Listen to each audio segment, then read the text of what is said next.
Back to my mental health and crime channel. My name is Huda London. I'm a licensed cognitive behavior therapist and a licensed mental health counselor. Please like, share, and subscribe if you enjoy the contents in my channel. This is all my thoughts and my opinions. This is the case of the Idaho. I still have plenty of questions. This is the backsliding door of 1122 King Road at night. You can clearly see a lot. Why would a stranger dare to come into a house like this? The lights were up so well. It was almost Thanksgiving. Halloween just passed by. On November 13, 2022, the lights were on like this. DM and BF were supposed to be at home. Maddie and Katie came home at 1:56. Koberg had no motive to go into this house. If you have no motives, you don't have any targets. This doesn't make sense. If the suspect came from the behind, why was the front door left wide open? At 8:30 in the morning, one of the neighbors noticed it. Was it to get the smell to be lesser? Because there were 4 humans who were deceased. I remember the coroner said it happened sometime after 2 a.m. in the morning. She was talking freely in the beginning of this case. Later on, they gagged her up. There was a Sigma Chi fraternity party happening that night. That is the same night that the fight allegedly happened between the Davids, XANA, and Ethan. This picture was taken on the 8th of November, a couple of days before the quadruples. You can see President Scott Green and the frats, Sigma Chi. You see David Lodge there. David Lodge was a sober guy that night, apparently, sober watch guy. He decided to do it on his own will. Quite interesting. I wonder if he wanted to do it so that he would have a timeline. And how convenient. He could be driving David Lodge's white truck around. We saw it parked at 1:56. Sigma Chi fraternity allegedly are involved because if you watch this documentary on Amazon Prime, Hunter Chapin clearly says, and I believe personally that he's lying, he says that Ethan and XANA were with me in my frat, he means in his fraternity room, up to 1:45. So if they came home 1:45, what happened to them? He would be one of the last people to see them. His sister said she fell asleep, and she said it wasn't like Ethan to text me, "I love you." What was going on? There was a couple of red flags going on. The behavior pattern. The triplet would know the best. She would know best. She knows her brother the best. And they seem to be quite close. So one of the triplets, Hunter Chapin, says Ethan and XANA were with me right up to 1:45. What happened after 1:45?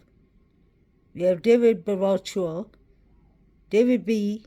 is clearly saying that he himself was the sober guy driving people around to safety, looking after people who were intoxicated that night. What a convenient job to take if you're out to target someone. So if the four figures were running, maybe he did not run. He was driving. He had a car. Wonder what car or what truck he was driving.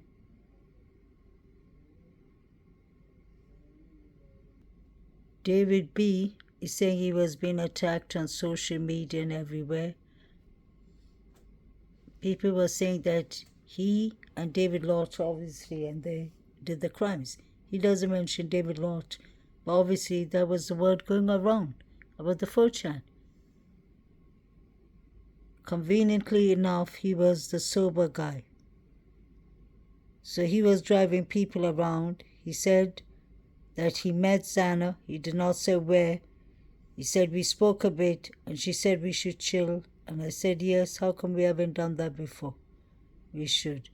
And he said later on that it was an eerie night. He said, I locked my doors. So did Hunter Chapin and Emily. Was it eerie or did he know? Was this pre-planned? I believe it was pre-planned. Let's not forget, Ethan called David B. and David Lott buddies. He called them GAY. And David Lott was on steroids. He was in his own mood. And he didn't want to be disrespected. Where was Pete Rock that night? Where was the other Sigma Chi fraternity members? Why is Hunter Chapin saying Ethan and XANA was with him? That means he was in the party. He said, me and my brother do not separate. We do everything together. This is David Baracho saying in the interview. People were telling him, turn yourself in, punk. You did it. You did the crime. SK, they were calling him. This guy was actually enjoying the communication, the correspondence going up and down between him and the whole of social media. He was taking this as a game.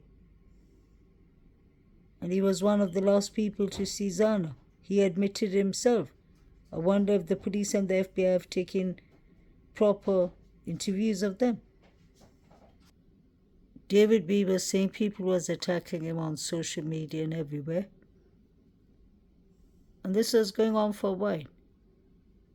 So the Sigma Chi fraternity boys, David B. and David Lott, and a couple of the others, were always under the microscope. They were under investigation. Kobaga couldn't have done these crimes because the timelines doesn't put him there. If he was there at 4 a.m., he was there for some other reason, because the unalivings already happened, in my opinion. He was saying once again, I feared for my life. People were sending me threats, emails, and such things. Nobody needs to go through that. But there was a reason. The college students were naming him as a suspect, one of the main suspects. He was Ethan's tutor. He was having a rough time doing his job correctly. He and David Lott had a thing allegedly going on. There was a fight at the party. You can imagine Ethan announcing such things allegedly. And these guys have a reputation to protect. All of them are on pills and drugs and such things. David Lott was on steroids. That makes people aggressive. This one was always had fantasies of DEATH, especially unalivings. I find it a coincidence that that night he happened to be the sober guy. His job is to make sure everyone goes home safely, drive everyone home safely. Did you, by any chance, drive XANA home, David B? You said you saw XANA. You've always said that in this program. You saw XANA, and she told you we should chill And you said, yeah. Why haven't we done that before? So what time was this? Where was this? Did you give XANA a lift home? Did you give Ethan a lift home? Did things get bad? Was Ethan still disrespecting you? What happened that night?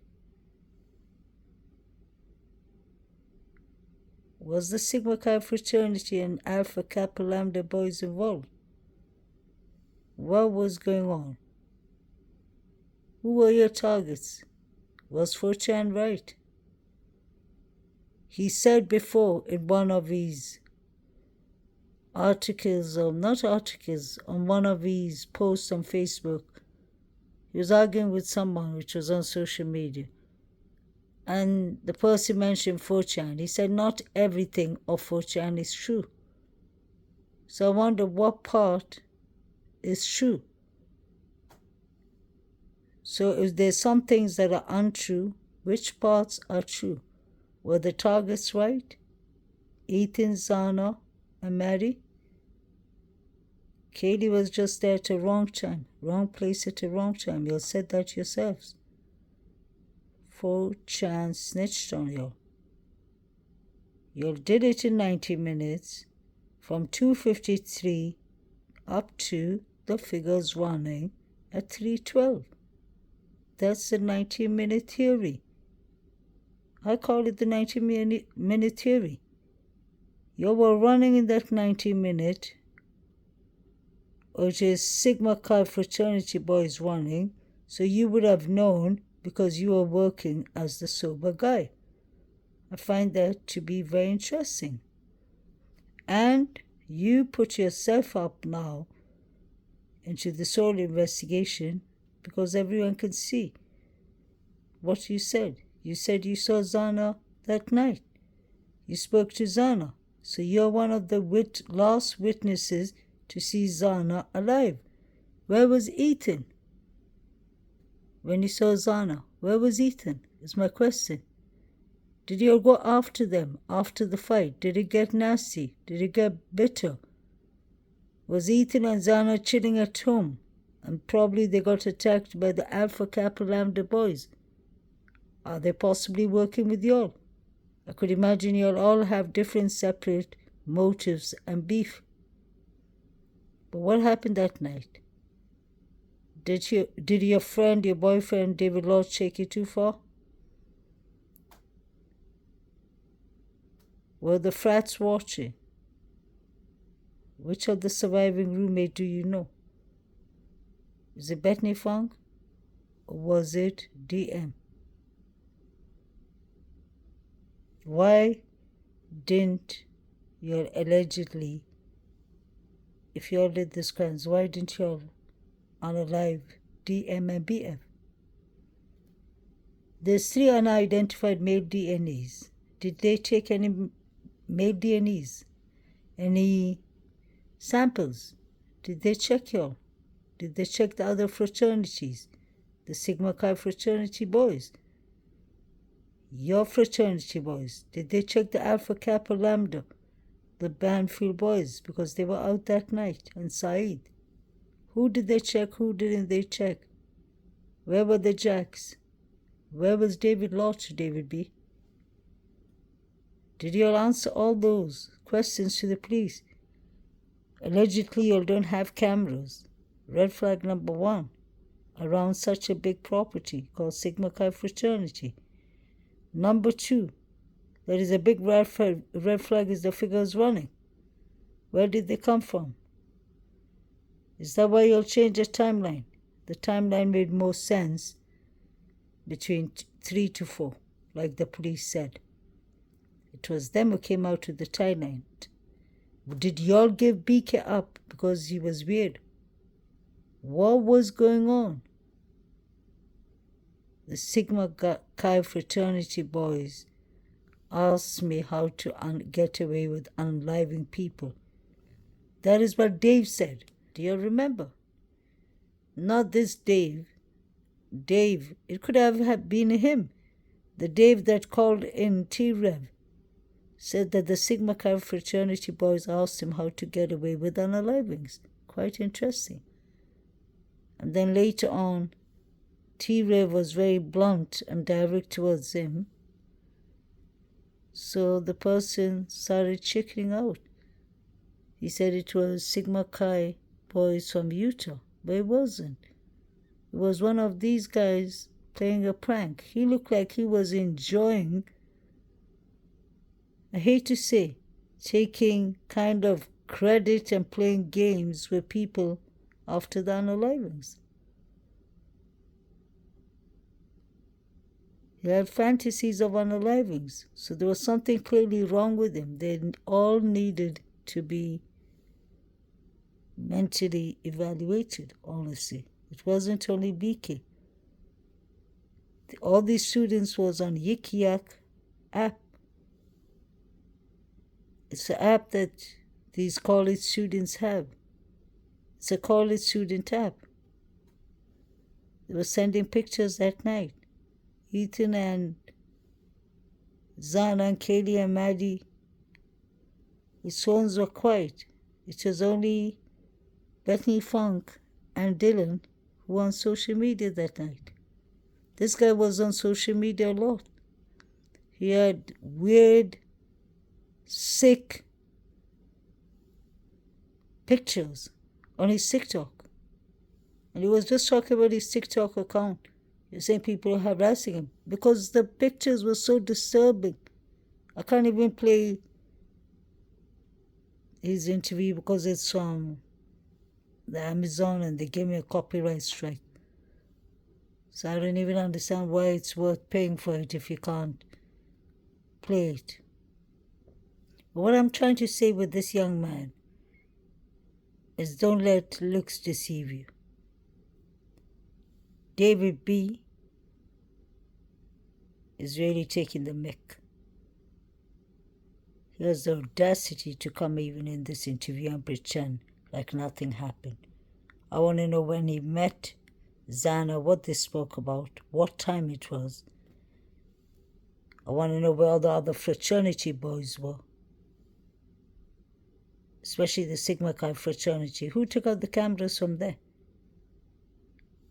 You pre-planned this well, allegedly, because, like Fochan said, you were going to delete all the social media from 2000 and above, which you all did. Sigma Chi did that on their Facebook, on their Twitter and everything.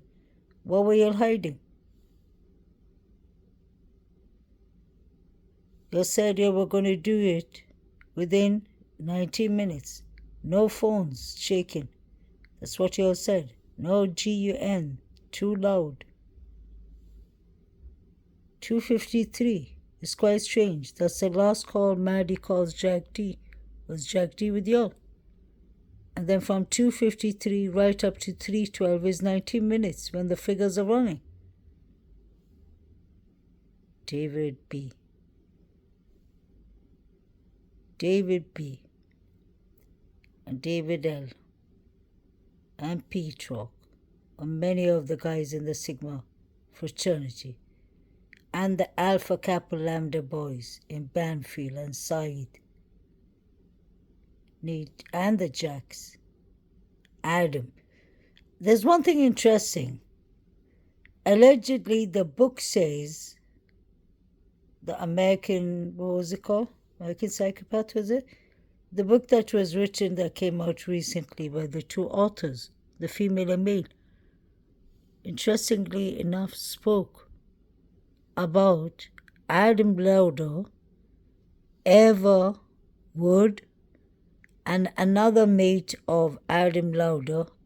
I don't think it was Jack D.